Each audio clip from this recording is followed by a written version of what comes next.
Kicking off the list at number 10, we have Mojo. I'll start this list off with a rather fun one. Not that any villain isn't fun, but when Mojo's involved, it always gets a little too weird in some way. He made his first debut in Longshot issue 3. Mojo is known for using Earth as forms of TV entertainment for the universe. So we're all actors. I'm in your screen right now. I'm actually part of Mojo's universe. I'm not even real.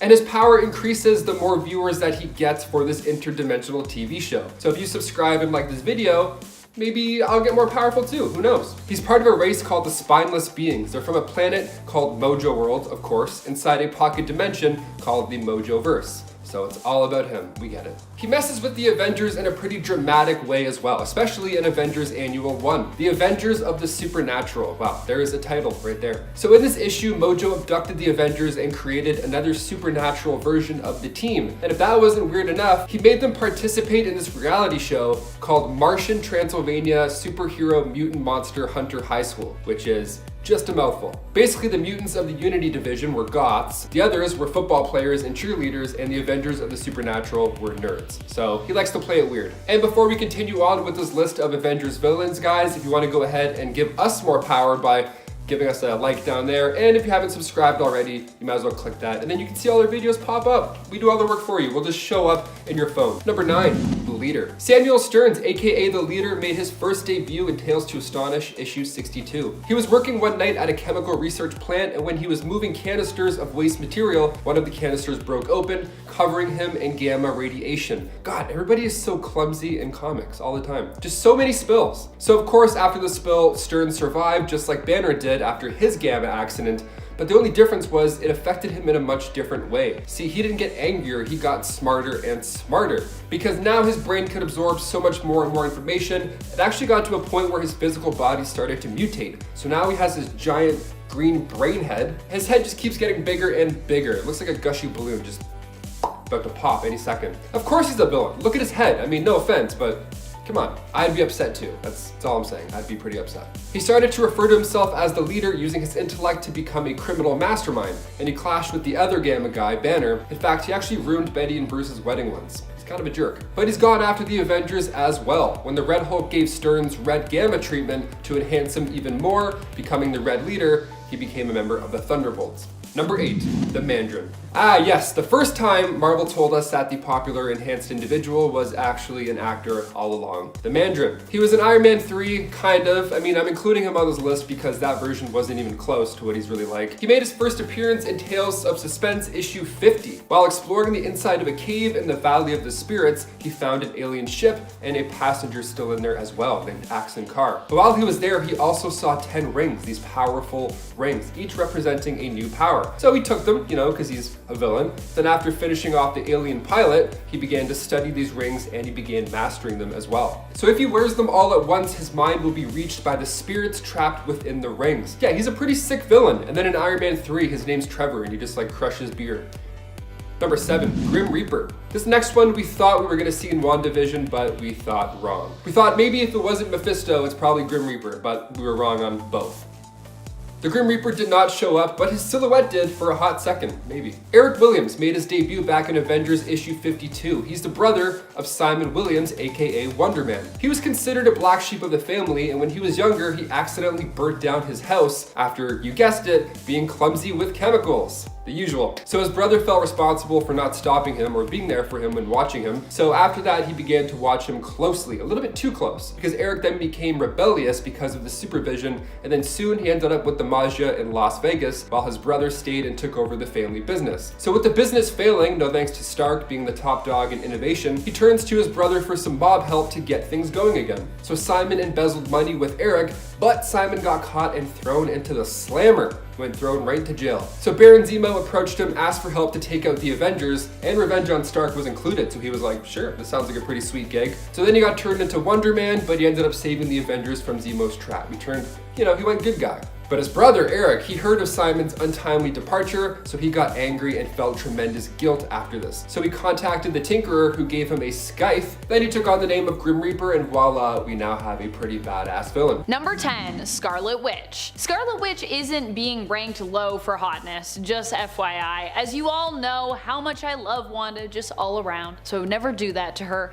But I did think to rank her lower because I just feel bad that we're always calling her a villain on this channel, especially because, you know, she is a hero, but especially an Avengers villain, as Wanda is also known for being a key member of that team herself. Still, there have been a few times when Wanda has seemingly been at odds against her teammates. There are the times she has struggled to regain or maintain control over herself when Chthon has threatened to possess her, and there's House of M as well as Axis, and in the MCU, the time she mistakenly fought against the Avengers in the beginning of Age of Ultron, and when she caused mayhem without really meaning to in WandaVision, when her grief turned her into a powerful yet misguided villain. Basically, she's been a villain a lot, but I don't want to call her a villain, and I already know that she's hot, so number 10 for Wanda today. Number 9, Maximus the Mad. Maximus might not always be an Avengers villain, but he has definitely worked against them and his brother on more than one occasion. What makes Maximus so attractive? Well, he's definitely one of those tall, dark, and mad types, which honestly, I gotta say, I'm into it. After all, conventional thinking is just so boring and it's so safe, and Maximus is definitely neither of those things. He's not boring and he is not safe. Maximus is also quite intelligent, and while he is often crazy, he has also claimed insanity before as a means of escaping punishment. So he might not be quite as crazy as you think all the time. Not only has he threatened his brother's reign as king of the Inhumans, having usurped him multiple times in the past temporarily, but he also has threatened the Earth in the past. The entire Earth, which also obviously brought him into direct conflict with the Avengers. Kicking off the list at number 10. Kang the Conqueror. Also known as Nathaniel Richards, Kang the Conqueror is actually already cast in the live-action MCU, with Jonathan Majors set to play him in Ant-Man 3. But who is Kang? Why is this such a big deal? Well, he made his first appearance in Avengers issue 8 back in 1964, and Kang has seen many centuries. His powers allow him to travel through time, and his futuristic suit of armor is built with weapons that could take on pretty much any superhero. He's insanely smart, and of course he travels with armies, hence the toughness behind them. Now, these armies are built in a similar fashion sense, each warrior equipped with the same armor and weaponry. The time travel stuff doesn't come without consequence though, as Kang travels more and more through time.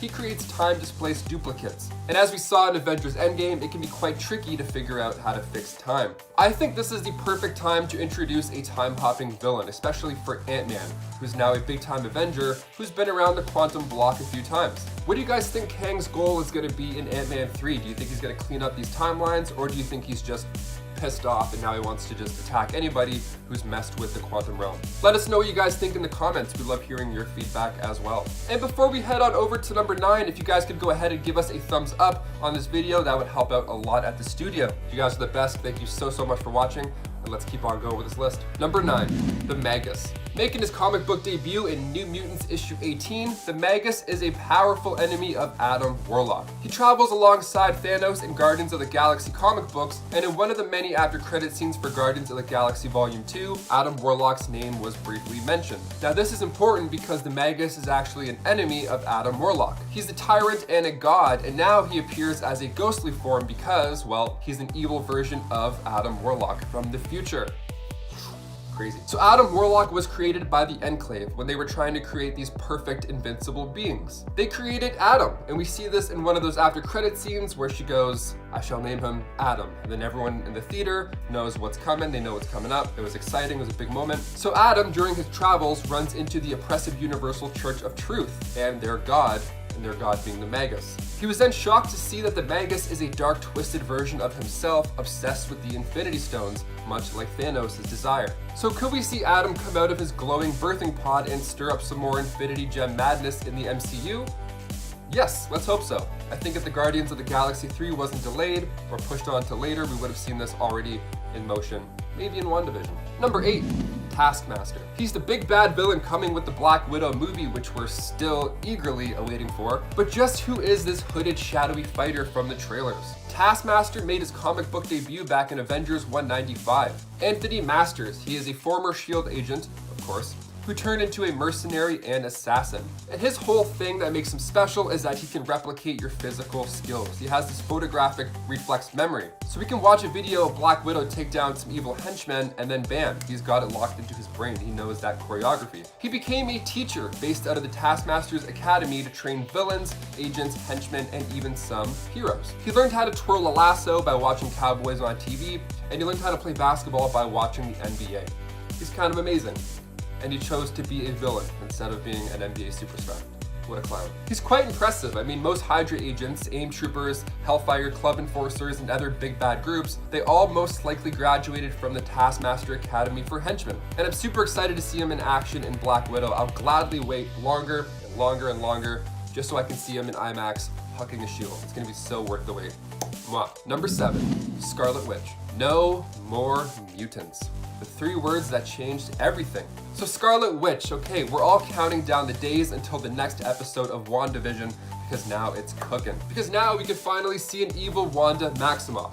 More evil than when she was in Ultron. That didn't really, we don't count that. She's the daughter of Magneto and the twin brother of Quicksilver, aka Pietro Maximoff. Now, she was on her father's Brotherhood of Evil Mutants, but at one point she did, of course, join the Avengers. She's one of the biggest Marvel characters ever, and during the events of M-Day, she spoke those 3 words, and just like that, a mass amount of mutants were depowered or killed. So after she said those 3 words, that large number that ended up being affected was somewhere around 986,000 people, only leaving a couple hundred mutants left. Now, with the last 2 episodes of WandaVision sneaking up, it's more than likely that we'll see Wanda lean into this villain part. I mean, she's already expanded the Hex to a much larger scale, and now everybody's trapped prepping for the circus, eating swords, talking to the camera, the whole sitcom life, living up the hashtag sitcom life, you know? Tyler Hayward at one point in a previous episode asks if Wanda has a Avengers alias, but they make it very clear that she doesn't. This is almost to remind the audience that she hasn't got a cool nickname yet.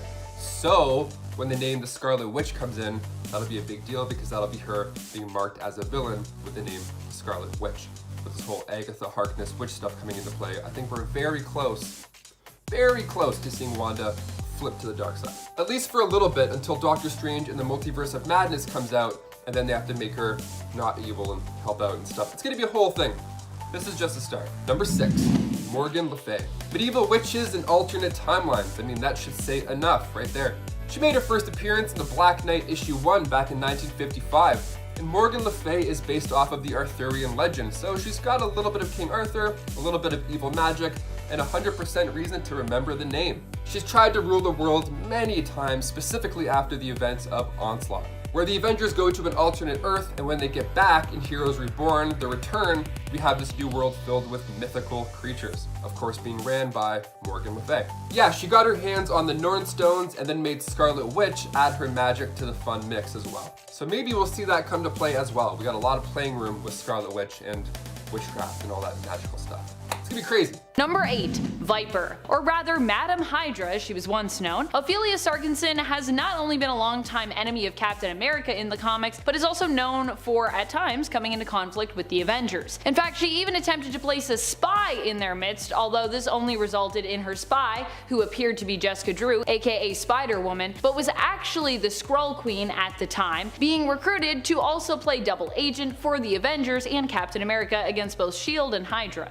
Didn't quite work out. Ophelia is known for being sneaky, deadly, and manipulative, but she also looks damn good while doing all 3. Number 7, Grandmaster. The Grandmaster in the comics is known as one of the Elders of the Universe. He actually made his first appearance in Avengers issue number 69 back in the day. He quickly became known as an Avengers villain when he challenged Kang to a game where they would each pit their own team of champions against one another. Kang chose the Avengers as his champions in the fight, and Grandmaster made his own team himself, dubbing them the Squadron Sinister. You might actually recognize that team, as an alternate version of them also appeared in the comics recently during the Heroes Reborn event, where they were known as the Squadron Supreme. Although Grandmaster isn't particularly sexy in the comics, his MCU counterpart is quite attractive, as he's portrayed by one of the most handsome and charismatic men alive, Jeff Goldblum. And if anyone wants to fight me about that, I'll see you in the comments.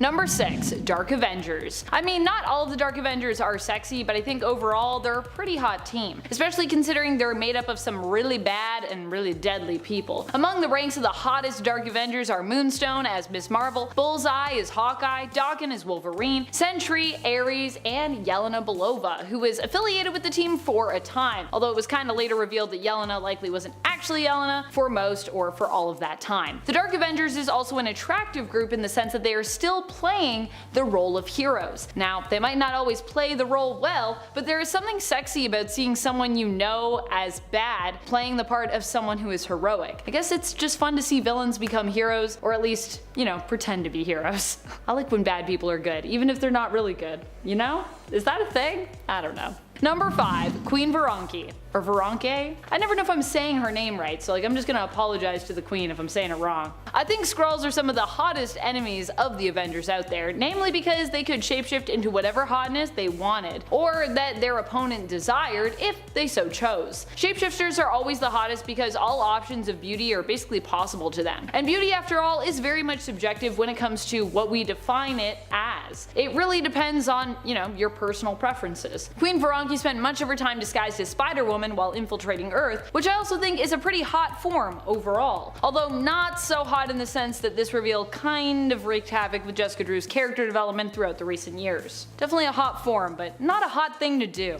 How dare you do that to Spider-Woman?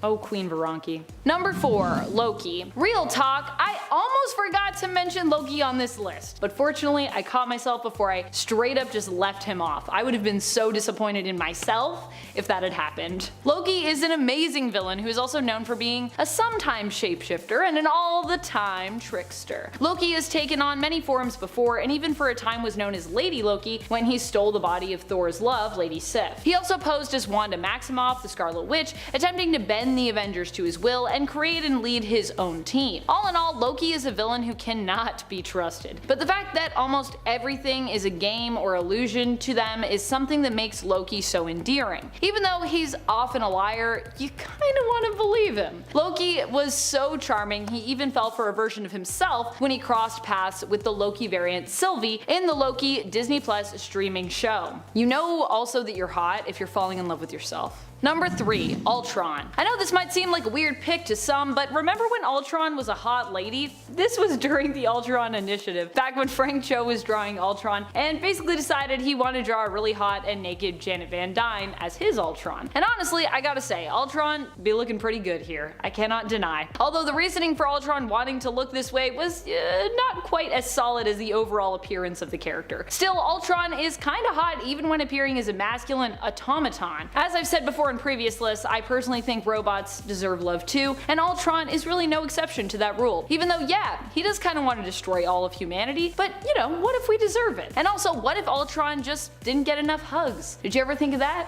Maybe if we just gave him some hugs, he'd be good. I'm very optimistic about robots. I'm like, robots don't want to destroy the world, they just want hugs, that's it. Number 2. Enchantress. Enchantress exists to be hot, literally. She is meant to be the perfect woman in terms of her appearance, which allows her often to get what she wants from anyone who might be attracted to her. Now, often in the comics, this means Enchantress will leverage her looks and appearance into manipulating men into doing her bidding or helping her in some other way, by granting her favors or power. However, this doesn't always work in her favor, as just because Enchantress is beautiful and impossibly powerful when it comes to her magical skills, she's simply not the best at everything. Though I would say in most cases she's almost always at least second best, which definitely counts for something and is still pretty impressive. I don't know how I feel about Enchantress's attitude though. I feel like sometimes I'm like, your attitude is not very hot, but you yourself are pretty hot. Also, you're like real powerful, so that's pretty hot.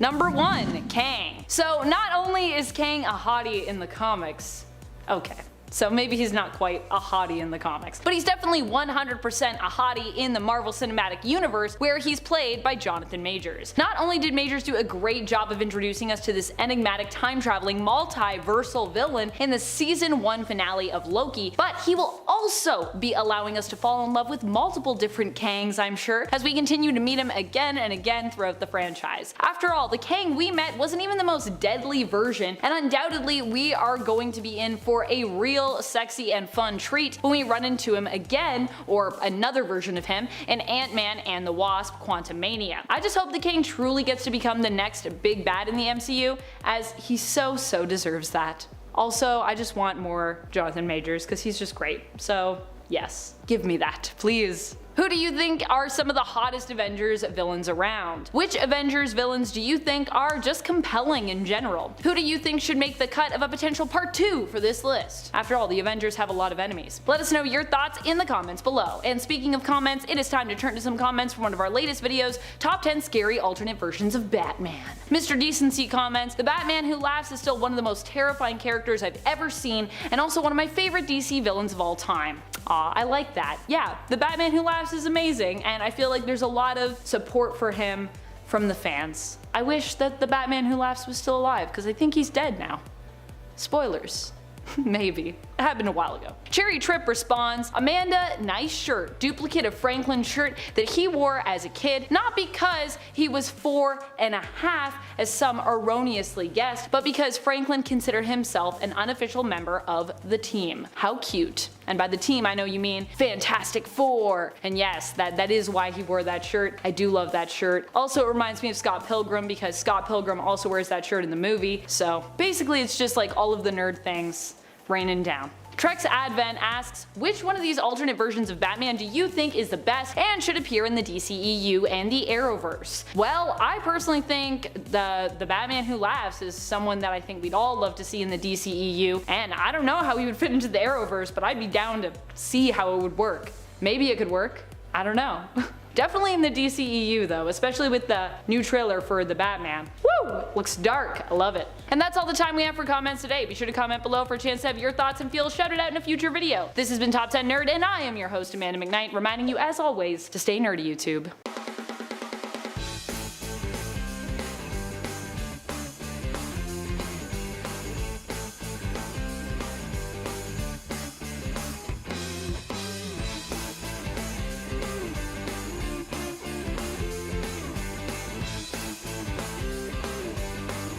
Number 5. The Kree Skrull Empire. They made their comic debut in Fantastic Four issue 2 back in 1962. A lot of 2s in there. And they made their Marvel Cinematic debut only a couple years ago in Captain Marvel. But who are the Skrulls? Well, they're a race of shapeshifters from the Andromeda Galaxy, and they look like green humans almost, except much more powerful and ferocious. They lived on the homeworld of Skrullos in the Drock system, and I loved watching these guys in Captain Marvel. They were a lot of fun, and it was nice to see them actually not be the main villain in the movie. Usually we have these evil gods or these crazy insane robots, but to see the villains of that movie end up wanting just the same chances of survival as humans made it more touchy, more emotional. You know, they're carrying around kids, just looking after their own. Like, it's nice. It was a nice change of pace.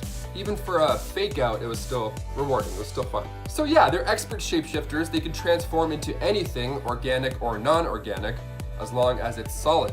They can't adapt to superpowers unless you're a Super Skrull, which, I mean, those guys you don't want to play around with. The Kree Skrull War is amongst one of the biggest threats to the Avengers because they both believe that the Earth is theirs to claim. See, the Kree performed experiments on humans millennia ago, and then they actually caused the creation of Inhumans. And the Skrulls just see Earth as their new homeworld since theirs was destroyed by Galactus. So a good comic to check out with them would be the 1974 storyline, The Kree Skrull War by Roy Thomas.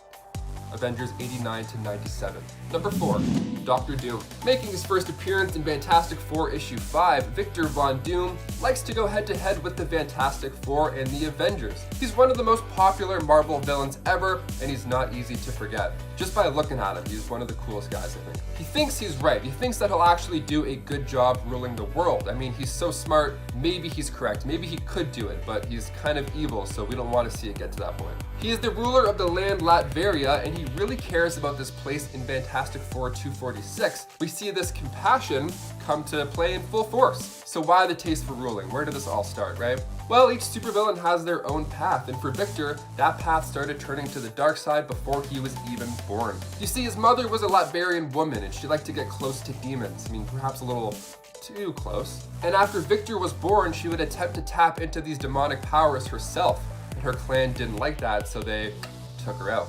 Sad stuff. So him and his dad were like, okay, see ya, this place sucks, we're out of here. Sadly, during this escape, his dad ended up freezing, and then he had to go on by himself as just a young boy. Then he figured he'd try this demonic power tapping himself later on in life, and then with no luck he turned to his brain power, and then he soon met Reed Richards when he was in school. So that sad origin plus the college hazing, I mean, this is a villain backstory in the making.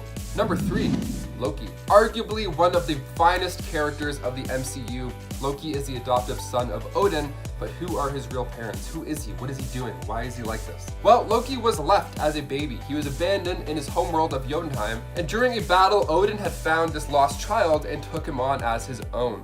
What a sweet man, what a sweet gentle giant. So we see this play out in the first Thor movie back in 2011. And then when Loki finds out his motives are peddled by being the offspring of an evil frost giant, he gets a little upset, naturally. He always felt different growing up and often looked down on Thor as he got the most attention and love. Must have been those curly blonde waves. I mean, come on. Odin had chosen not to tell Loki about his true heritage, and he raised him as one of his own. And he's the villain that we love to hate. I'm honestly super excited to see the God of Mischief hop around time in the Loki show coming up. We can't get enough Tom Hiddleston as this role, and I'll happily wait week after week to see him cause more MCU mischief. Happily. Number 2, Ultron. In the MCU, Tony and Bruce are the masterminds behind Ultron, but in the comics, it was actually Hank Pym. Ultron made his first debut back in 1968 in Avengers 54, and beneath the Crimson Cowl, we discover that he is indeed Ultron Pym. See, in the comics, Hank Pym was actually the father of Ultron. There are many versions of Ultron, seeing as he constantly wants to upgrade himself to be bigger and badder. He actually has the same brain patterns as Hank Pym, so he figured it needed a personality, much like our MCU version of Ultron is basically Tony Stark, but with jealousy issues and a lot more metal. A good example of his ruling comes from the Age of Ultron from 2013. Like right off the bat, we can see a dark, life-drained world, and Spider-Man wakes up like, what'd I miss? Ultron is attacking from the future. That's how ahead of the game he is in this comic. And I can't lie, I was really excited for the Age of Ultron movie in the MCU. Like the trailer made him seem so dark and ominous. Even his voice was badass. And then in the movie, he just sounds like normal James Spader and he just walks around talking about omelets. There's rumors that he'll return for WandaVision, but I mean, maybe it's best to leave him in 2015, at least for a bit longer. And finally, number 1, Thanos. You know who this guy is, come on. We first saw him in the after credit scene of Avengers 1 and 2, and then we saw him sitting down in Guardians of the Galaxy, and then we saw him snap away half of all life in the universe in Avengers Infinity War. The Mad Titan first made his comic book debut back in Iron Man issue 55, and funny enough, Robert Downey Jr. is 55 years old, so just a coincidence, literally just a coincidence. So we all know how powerful Thanos is with the Infinity Gauntlet, but if you still haven't seen the movie, I'll touch briefly on those. But look, without the Gauntlet, Thanos is still a villain you don't want to mess around with. He is still a Mad Titan. He was born on the Saturn moon Titan, both of his parents were Eternals, and due to the genetic disorder known as the Deviant Syndrome, his mother actually tried to take him out at first sight. So he's got a pretty dark history already. He got payback when he took out his entire family just to impress Death. And then in the opening of Avengers Infinity War, we see Thanos level the Hulk without even using a single stone. That's how strong this guy is. He just, right in the neck, you're done. But then once he gets the 6 Infinity Stones, he has control over each cosmic power. Those of course being soul, time, power, reality, space, and mind. Now after he snapped his fingers and half of all life disappeared, in the comics he does this to get the attention of Death, but in the movie he does so to be a savior, because you know, too many mouths to feed, not enough to go around. I mean, you could just snap some Cinnamon Toast Crunch into everybody's home.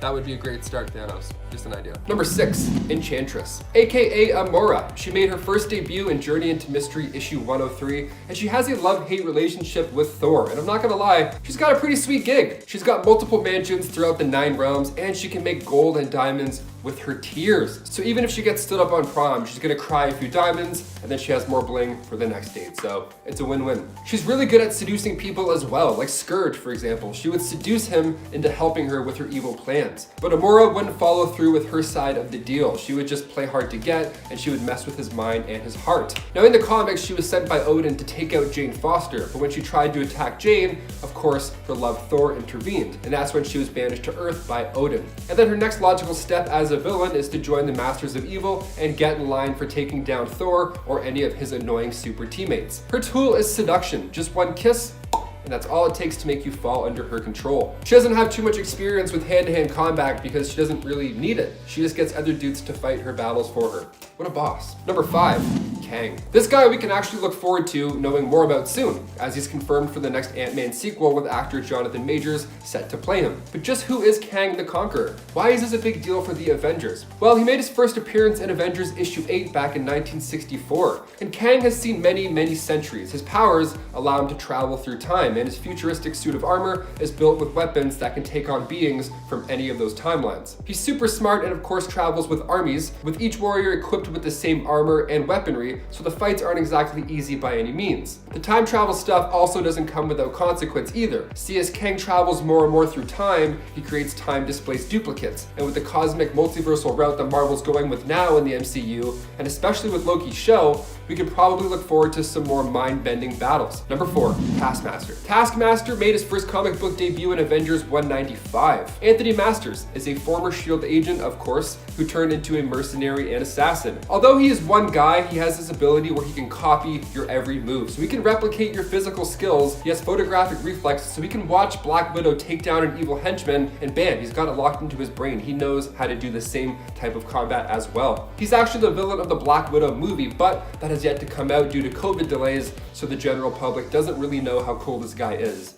yet. He became a teacher based out of the Taskmaster's Academy to train villains and agents, one of those agents being US agent John Walker, who is currently turning heads for all the wrong reasons in Falcon and the Winter Soldier. Now in the comics, it was actually Taskmaster who taught Walker how to throw Cap's shield so well. In Avengers issue 196, he was able to capture Yellow Jacket, the Wasp, and Ant-Man, and then when the rest of the team showed up, he took them on as well, only being defeated because he could not predict the movements of the robot Jocasta. Otherwise, it's a tough battle, this one for sure. Number 3, Mephisto. While on the topic of characters that we wanted to see in the MCU, I of course gotta talk about the devil himself. He made his first appearance as a serpent in Bible Tales for Young Folk issue 1, but he made his first full appearance as Mephisto in Silver Surfer issue 3. I don't think I have to explain too much about this guy or why he's a threat. I mean, he's Satan. He's the literal devil of the Marvel Universe. He lives comfortably in hell with lesser demons that serve him. The reason we thought we were gonna get Mephisto in WandaVision goes back to something he did in the comics,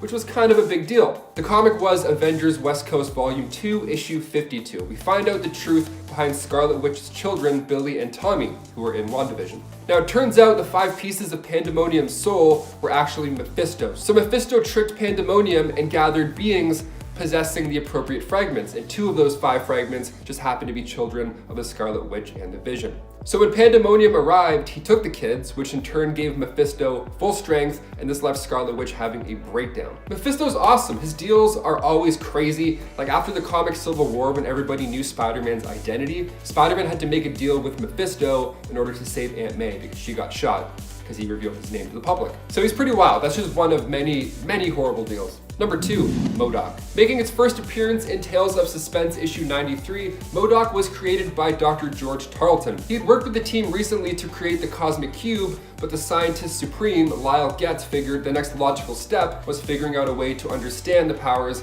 inside said cube. So enter Project MODOK. Spelled with a C at the end, not a K, that's important. So MODOK stood for Mental Organism Designed Only for Computing. Sounds like the perfect tool to analyze and probe this cosmic cube. So they grabbed that scientist George that I mentioned and altered him into this big-headed supercomputer. With a brain too big for his body, they had to give him a hover chair, which is referred to as the Doomsday Chair.